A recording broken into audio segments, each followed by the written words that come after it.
After casting on your stitches, the next thing you will need to know in order to knit are these two basic stitches, knits and purls. A cool fact about knits and purls are that they are two sides to the same coin. A knit is a backwards purl, and a purl is a backwards knit. In a different video, I will discuss things in a bit more detail for you all. Before we begin, I would like to disclose that I will be basing my preceding assumption off of a couple of statistics.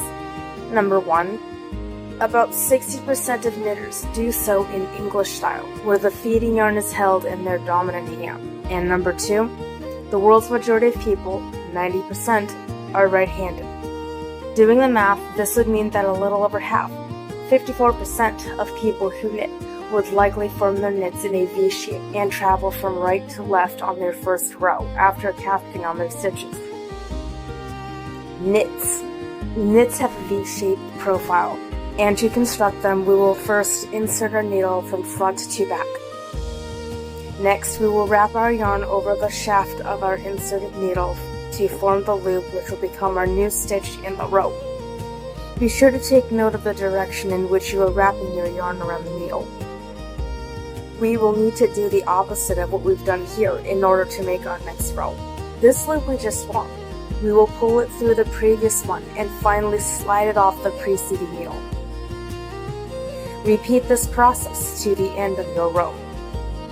Before we begin our next row, we will have to rotate our work so that the other side is not facing towards us. Most knitting instructions will tell you to turn your work at the end of your rows, and this is what they are referring to.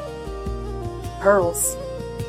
Purls have a bumpy profile whose construction will begin by doing the opposite of what we had done while knitting. This time, we will insert our needle from back to front with the tip facing towards us.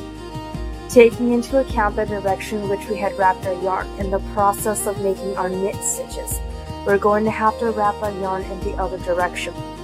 For me personally, I have a tendency to wrap my yarn towards me as it comes over the needle. Hence, I will need to wrap my yarn over and away from me in this procedure. Please adjust according to your individual habits.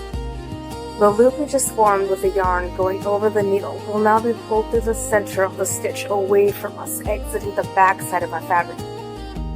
Just like before with knits, we will slide the previous stitch off of the other needle. Repeat this process to the end of your row.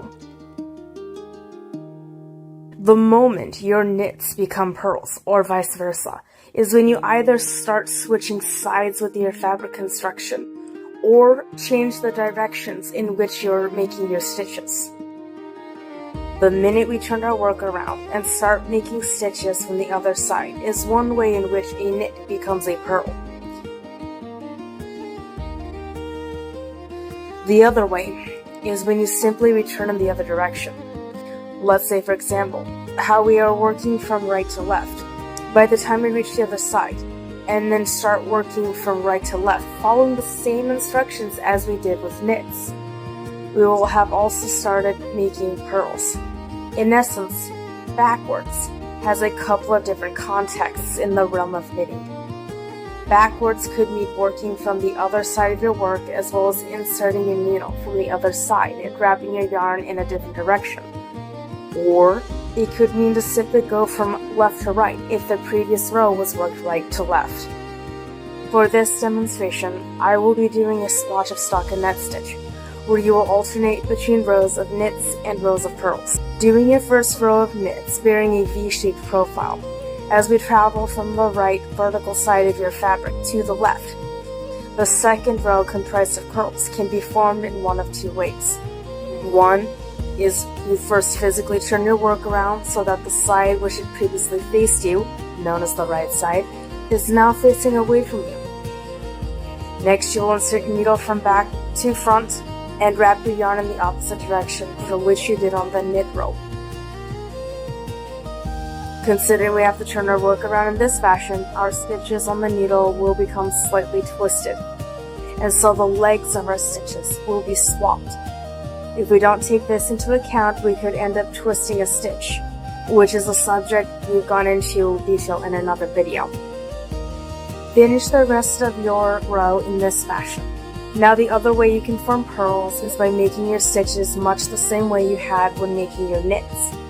The only difference is now we travel, in this case, from our left to the right. Another reason why knits and purls are considered backwards in reference to each other is how the yarn gets wrapped around your needle. Despite consistently wrapping your yarn in the same direction, in my case, it was coming over the needle and towards me. At the end of your row, if you turn your needle so that you can see the last stitch from the side, you will notice that the yarn is actually traveling in the opposite direction. In this example, my knit's yarn direction was traveling clockwise around the needle, whereas my purls were executed with a counterclockwise wrapping of yarn.